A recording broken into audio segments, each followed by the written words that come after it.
Le premier conseil que je vais demander à une personne qui veut se marier, qui veut faire un bon choix pour trouver un bon partenaire qui va vraiment l'aider dans sa vie conjugale, en rapport aussi avec le ministère ou en rapport avec les objectifs de la vie. Parce que le mariage est mariage pour nous aider à atteindre les objectifs de la vie. Parce que l'erreur que beaucoup de gens commettent, c'est de penser que le mariage c'est pour faire des enfants. Ça, c'est déjà une erreur. Si c'est pour faire des enfants, alors tu peux prendre n'importe laquelle, elle te donnera des enfants. Mais le mariage, c'est essentiellement pour atteindre les objectifs que Dieu vous a assignés. Alors vous devez chercher la personne. Comment y arriver? Premièrement, il faut le faire dans la prière. Tout le monde le sait. Mettez ça dans la prière.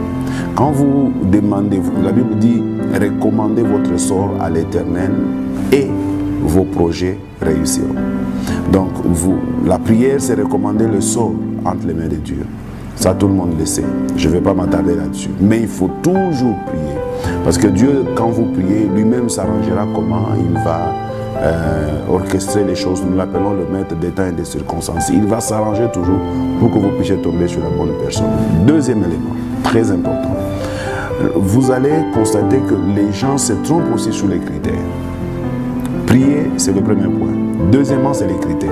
Beaucoup de gens mettent plus d'importance sur les critères que sur la volonté de Dieu. C'est comme ça que vous trouverez des gens, il est dans la prière, il fait des jeûnes, il cherche la face de Dieu, il veut que Dieu lui montre la personne qu'il va épouser, mais il ne laisse pas Dieu faire des critères pour lui. Il donne à Dieu des critères. Nous ne sommes pas là pour renseigner à Dieu ce que nous attendons de lui. C'est à lui de nous dire ce qu'il attend de nous. Parfois, nos critères peuvent être que ce soit une belle fille, une fille qui a une bonne forme, qui parle un peu français, qui soit issue d'une bonne famille.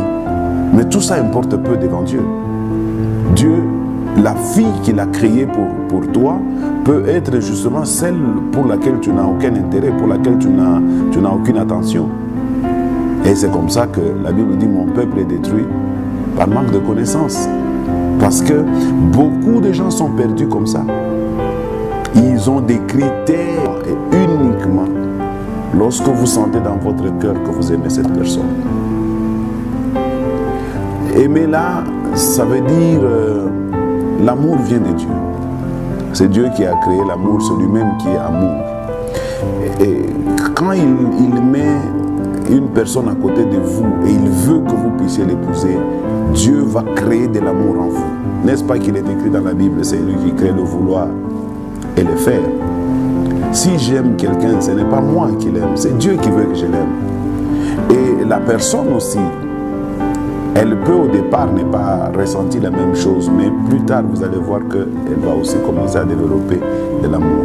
Là, vous n'avez pas choisi la personne selon les critères, vous l'avez choisi selon le cœur que Dieu lui-même mettra de l'amour, de l'intérêt, de l'attraction vers cette personne-là. Et cet amour qui va commencer à brûler en vous, laissez cet amour continuer à brûler. Même si on dit toujours que l'amour a ses raisons, que la raison elle-même ne connaît pas. Donc même si selon la raison, selon l'intelligence, vous n'y comprenez absolument rien, mais si vous sentez que ça brûle dans les cœurs, allez-y sans réfléchir. Et quatrième élément, il y en a tellement beaucoup, je ne sais pas par combien vous voulez que je m'arrête.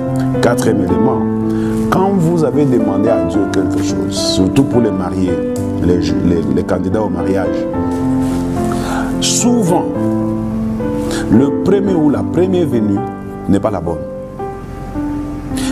Confère l'histoire d'Abraham et Sarah. Deux personnes que Dieu a choisies. Deux personnes que Dieu a mis ensemble pour un but. Mais Sarah n'avait pas d'enfant. Et puis, Sarah a donné Agar pour que Abraham puisse avoir la progéniture. Parce que Dieu, en mettant un couple ensemble, il a un objectif. Pour ce cas d'Abraham, l'objectif c'était la progéniture. Parce que c'est dans la progéniture que devait sortir Christ. Et comme Sarah ne donnait pas naissance, donc la progéniture, l'objectif de Dieu risque d'être perturbé. Ils vont faire un enfant avec Agar, qu'on appelle Ismaël. Déjà, Abraham a commencé à aimer Ismaël, a dit voilà l'enfant qui va perpétrer ma généalogie et qui va perpétrer le plan de Dieu. C'est comme ça que je dis, ce qui vient avant n'est pas toujours la volonté de Dieu. Et par expérience aussi, je dirige l'église pendant plus de 30 ans, j'ai cette expérience. Beaucoup de filles et beaucoup de garçons. Quand vous voyez, d'ailleurs, je vais le dire autrement, même quand vous cherchez du travail, vous allez vous rendre compte qu'au moment où Dieu vous donne le travail, vous aurez 4 sollicitations, 3 sollicitations. C'est le diable qui crée les autres sollicitations pour vous perturber. Et quand vous cherchez une fille, vous l'avez cherchée dans la prière. Vous cherchez un mari, vous l'avez cherché dans la prière. Vous allez voir qu'au même moment, 2 ou 3 prétendants viendront vous faire la cour. Ils viendront se présenter à vous. Comment maintenant savoir parmi les 3 que c'est celui-ci ou c'est celui-là? C'est là le problème qui se pose. C'est pourquoi je dis toujours que le premier venu n'est pas le bon. Le premier venu. Les diables précèdent toujours Dieu.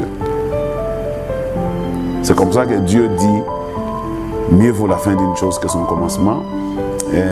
Job a dit, mon Rédempteur s'élèvera les derniers.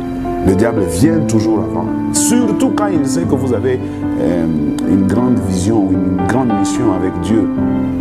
Il sait que maintenant Dieu vous envoie quelqu'un que vous devez marier pour votre vie.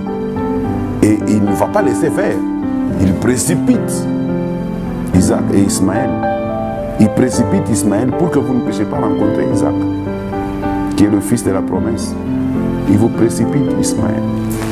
Et c'est comme ça que certaines personnes sont tombées comme ça dans le piège du diable. J'ai prié Dieu, je lui ai laissé faire les critères.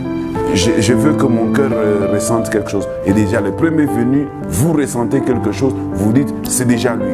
Non. Même si vous voyez déjà quelqu'un qui vient, n'arrêtez pas de prier. Continuez de prier. Même un jour avant le mariage, Dieu se révélera.